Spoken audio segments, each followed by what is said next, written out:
అసలు నీకు నమ్మకం ఉందా నీ మూవీ కనీసం 2 రోజులు ఆడుతుంది అని? ఎవరిది ఆడదు మేడం. చిన్నది ఇప్పుడు చిన్న సినిమాలు 100 crores కొడుతున్నాయి, పెద్దవి ఉండట్లేదు. పెద్దవి 1000 crores కొడుతున్నాయి, చిన్నవి ఉండట్లేదు. సో ప్రయత్నం చేయాలి. ఫస్ట్ నేను యాక్టర్ అవ్వాలని హైదరాబాద్ వచ్చాను. హైదరాబాద్ వస్తే నాకు అవకాశాలు ఇవ్వలేదు. అప్పుడు అర్థమైంది ఇది కమర్షియల్ ఫీల్డ్, డబ్బులు పెడితే మన పైన రిటర్న్ రావాలి, మనకు ఫేమ్ ఉండాలి, లేకపోతే మన పైన డబ్బులు పెట్టరు. ఫేమ్ అవ్వాలంటే ఏదో ఒకటి చేయాలి, యూట్యూబే దారి లేదా ఇన్స్టాగ్రామ్ ఫేస్బుక్ దారి నాకు అర్థమైంది. Then I bought a camera. అప్పుడు బాగా బిత్తిరి సత్తి సార్ ఉన్నారు కదా, ఆయన మిస్టర్ బీన్, చార్లీ చాప్లిన్, ఇట్లా వరల్డ్ కామెడీ వీడియోస్ ఉండేవి. కామెడీ వీడియోస్ చేస్తే బాగుంటాయి, మనకు ఫస్ట్ ప్రజాదరణ వస్తుంది, తర్వాత ఫేమ్ అవ్వచ్చు. దెన్ వీ క్యాన్ యాక్టర్గా ప్రయత్నం చేయించాను. నేను బాగా చదువుకొని అన్నీ వచ్చా, వెల్గా బాగానే వచ్చాను. బట్ ఆ కామెడీ, ఆ సెటప్, ఆ అటైర్ నాకు సెట్ అవ్వాల నా పర్సనాలిటీకి నాకు. దెన్ ఏం వర్కౌట్ అవ్వలేదు. 2 షార్ట్ ఫిల్మ్స్ తీసా, వర్కౌట్ అవ్వలేదు. అప్పుడు ఇది ఏ ఇయర్లో? ఇది 2020, 4 years back, exactly 4 years back. Then what happen, ఇంకా ఇది అవ్వట్లేదు, ఏదైనా సాధన చేయాలి అంటే అప్పుడు ఏం నడుస్తున్నాయి ట్రెండింగ్లో అని చూస్తే ప్రాంక్స్ నడుస్తున్నాయి. అట్లా తెలియక 2 వీడియోలు చేస్తే అవి బాగా వ్యూస్ వచ్చాయి, 50,000 60,000 వచ్చాయి స్టార్టింగ్లోనే, ఒక 1 to 2 daysలోనే. సో ఇది బాగా వస్తుందని తెలియకుండా అది మొదలుపెట్టా. నేను చదువుకున్న నాకు ప్రాంక్స్ అనేది అసలు జీరో, అండ్ అది నా వే కాదు, అది ఒక దారి పనికొచ్చింది ఇప్పుడు నేను సినిమాకి ఎదగడానికి. I don't say it's wrong or right, it's happen. నాకు తెలియకుండా చేశాను, జరిగింది. 6-7 లక్షల ఫాలోవర్స్ వచ్చారు వితిన్ 3-4 monthsలో. దెన్ ఏమైంది, ఇప్పుడు ఫేమ్ అయ్యాను, ఇప్పుడు అవకాశం ఇస్తారా అని మళ్ళీ తిరిగా. ఎవరు అప్పుడు కూడా అవకాశాలు ఇవ్వాల. అంటే సినిమా అనేది పెద్ద మీడియా, అర్థమైంది. యూట్యూబ్ వేరు, సినిమా వేరు, ఉదాహరణ వేరు, కమర్షియాలిటీ వేరు. So it takes time, lot of time అని అర్థమైంది. దెన్ నా దగ్గర కొంచెం డబ్బులు ఉండేప్పుడు, సో లెట్ స్టార్ట్ ఏ మూవీ అని కొత్త ప్రొడ్యూసర్ వస్తే 50 లక్షలు తను పెట్టేటట్టు, నేను ఒక 20 lakhs పెట్టేటట్టు, నేను 15 lakhs అలా పెట్టి చేశాను. ఫస్ట్ నేను 15 lakhs పెట్టి మ్యూజిక్ చేయించాను. దాని పేరు కొత్తపేట గ్రామం అనే సినిమా. ఆ ప్రొడ్యూసర్ హ్యాండ్ ఇచ్చి వెళ్ళిపోయాడు, ఆ సినిమా ఆగిపోయింది. ఆ సినిమా ఎప్పుడైతే ఆగిపోయిందో దెన్ నాకు ఇంకా ఇంట్రెస్ట్ పోయింది జనాల పైన. అరే ఏమో కష్టపడ్డాం, నా డబ్బులు పెట్టే వచ్చాడు, నాకు ఫేమ్ ఉంది. వాళ్ళు పెట్టమంటే నాకు ప్రొడ్యూస్ చేయలేదు, నేను పెట్టుకుంటే కూడా నాకు హెల్ప్ చేయట్లేదు, మధ్యలో వెళ్ళిపోయారు, లాస్ అయింది, సినిమా అయిపోయింది. దాంట్లో సన్నీ లియోన్ని పెట్టాలి, ఐటమ్ సాంగ్ బాగా డిజైన్ చేసుకుని బాగా చేసాం సినిమాని, గట్టిగా చేయాలి, ఇంకా కొంచెం బడ్జెట్ ఎక్కువ అయితే అది ఆగిపోయింది. దెన్ వాట్ హ్యాపెన్, ఇది కాదు మనమే పెట్టుకోవాలి, గట్టిగా ఎవడి మాట వినద్దు. అప్పుడు అర్థమైంది, ఎవడి మాట వినద్దు ఫస్ట్ ఆఫ్ ఆల్, మనం చేయాలి. నాకు అప్పుడు అర్థమైంది. Then I started doing videos. బాగా కంటిన్యూస్గా 1.5 year రెగ్యులర్ వీడియోస్ చేశాను. I saved some money. చాలామంది యూట్యూబర్ లాగానే వాళ్ళందరూ రకరకాలుగా ఎంజాయ్ చేశారు. నేను ప్రతి డబ్బులు కూడబెట్టాను, ప్రతి రూపాయి కూడబెట్టాను. అండ్ మూవీ మొదలు పెట్టాను. అప్పుడు బాగా వ్యూస్ వచ్చేటప్పుడు ఇట్లా కళ్యాణి అనే ఆవిడ వచ్చి నాతో గొడవపడి అట్లా జరిగింది సిచ్యువేషన్. దెన్ ఇది రైట్ టైం రా, అండ్ ఇంకా వీడియోస్ చేయట్లేదు. అంటే వీడియోస్ చేయట్లేదు, ఎందుకు చేయట్లేదు అంటే అప్పటికే ఎక్స్ట్రీమ్ అయిపోయినాయి. చేసాం వీడియోస్, బాగా వ్యూస్ వచ్చాయి, ఇంకా అదే రొటీన్ కంటెంట్ కూడా రొటీన్ అవుతుంది. దెన్ ఐ ఫైండ్ ఇది వద్దు, కొంచెం బెస్ట్గా చేద్దాం అని నాకు అనిపించి then I started movie start చేద్దామని గోవాకి వెళ్ళి కథ రాసి వచ్చి లారీ చాప్టర్ 1 ఆడిషన్స్ చేసి తెలుగు అమ్మాయి దొరకపోతే హిందీ అమ్మాయిని పెట్టుకొని సినిమా స్టార్ట్ చేశాం, లారీ చాప్టర్ 1. ఇక్కడ నాకు ఒక క్వశ్చన్ గుర్తుకొచ్చింది, తెలుగు అమ్మాయిని ఎందుకు దొరకలేదు? చాలా మంది ఉన్నారు, అంటే హిందీ అమ్మాయిలు పెట్టి ఎక్స్పోజ్ చేస్తే చాలా మంది చూస్తారని కదా. నిజం చెప్పలే, పర్లేదు. అదే నిజం చెప్తాను.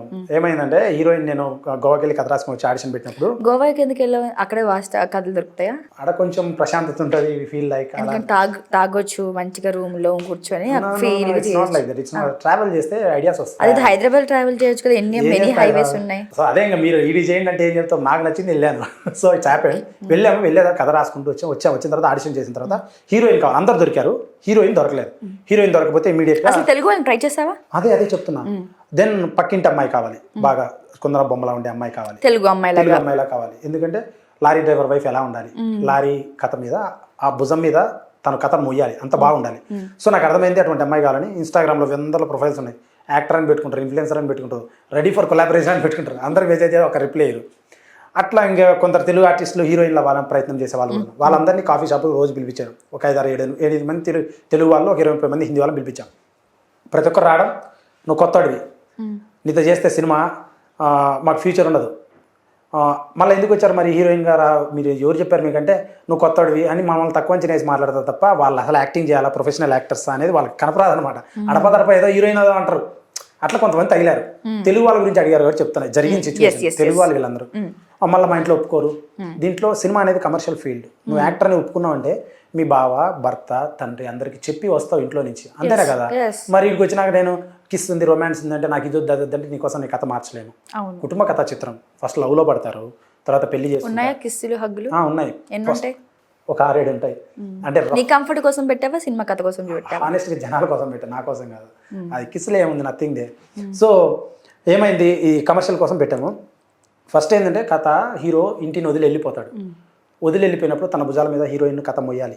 అటువంటి స్ట్రాంగ్ లేడీ అవ్వాలి. అంత లేయాలంటే వాళ్ళిద్దరి మధ్య బాంధవ్యం పండాలంటే ఆ స్టోరీ అలా ఉండాలి. ప్రాపర్ లవ్ స్టోరీ నడవాలి ఫస్ట్ ఆఫ్ ఆల్. సో అది నడవాలి, పెళ్ళి అవ్వాలి, ఇదంతా ప్రాపర్ స్టోరీ. ఈ ప్రొసీజర్ ఉంటుంది కదా, పెళ్ళి అంటేనే పెద్ద ప్రొసీజర్. రొమాన్స్ ఉంటాయి, బేసిక్ థింగ్స్ అవి చాలా చిన్న ప్రొసీజర్ ఉంటాయి, బేసిక్ థింగ్స్ ఉంటాయి, బిలీవబుల్ లేయాలంటే స్క్రీన్ పైన ఇవన్నీ ఉంటాయని ఎక్స్ప్లెయిన్ చేస్తాను. దెన్ వాట్ హ్యాపెన్, వద్దనుకున్నారా? వద్దని చాలా అట్లా జరగడం వల్ల ఆగస్టులో వర్షాలు పడుతున్నాయి, నేనేమో షూటింగ్కి వెళ్ళాలి, టైం లేదు నా దగ్గర. వాళ్ళ కోసం నేను ఆగలేదు, ఛాన్స్ ఇచ్చాను, దొరకలేదు, మనం ఏం చేస్తాం. దెన్ మా మేనేజర్ సుబ్బారెడ్డి అని ఉంటే అతనికి ఫోన్ చేస్తే ఒక కాంటాక్ట్ వచ్చింది. ఒక 50-60 పంపించాడు. వాళ్ళలో she so comfortable the one, చంద్రశేఖ అని. అన్ని అంటే అదే అన్నిటికీ అన్నిటికీ నువ్వు ఆ డర్టీ మైండ్ తోటి నా మాటకు డర్టీ మైండ్ తీసుకుంటున్నావా? అన్నిటికంటే లైక్ ప్రొడక్షన్ లో ఏదైనా కష్టమైన ఏదైనా ఫేస్ చేయడానికి. తనకు మేము షూటింగ్ చేసేటప్పుడు జూమ్ షాట్ ఉందన్నమాట. పెళ్ళి అయిన తర్వాత కూరగాయలు తీసుకొచ్చే షాట్ ఉంటుంది. తనకి యాక్సిడెంట్ అయింది, అమ్మాయికి యాక్సిడెంట్ మేజర్గానే అయింది. ఫొటోస్ ఉంటాయి, ఇస్తాను మీకు చూద్దరు. ఏంటంటే 200 జూమ్ లెన్స్ వేశారు, క్యాస్ట్ అండ్ క్రూ చాలా దూరంలో ఉన్నారు, అమ్మాయి నేను ఉన్నాం, కూరగాయలు తీసుకురావాలి, ఇట్లా ఉంటుంది రోడ్డు. ఆ షాట్ కోసమే అలా తీసాం. కింద పడింది, కింద పడితే చీర, శారీ డ్రాపర్ అని, శారీ అమ్మాయి హిందీ అమ్మాయి కదా, శారీ కట్టుకోవడం రాదు. సో తన కొంగు బైక్లో చుట్టుకొని కింద పడింది. ఆ కొంగు ఇడంతా కోసుకుపోయింది, ఈ స్క్రాచెస్ ఇక్కడ రాయి కొట్టేసుకుంది, అంత బ్లడ్ అంతా కారుతుంది. అప్పుడు కూడా అమ్మాయి, నేను ఇట్లా అమ్మాయిని ఎత్తుకున్నా అంటే నా దగ్గర ఉండే డబ్బులు, నేను కారు కూడా కొనుక్కోలే, సినిమాకే పెట్టా డబ్బులు.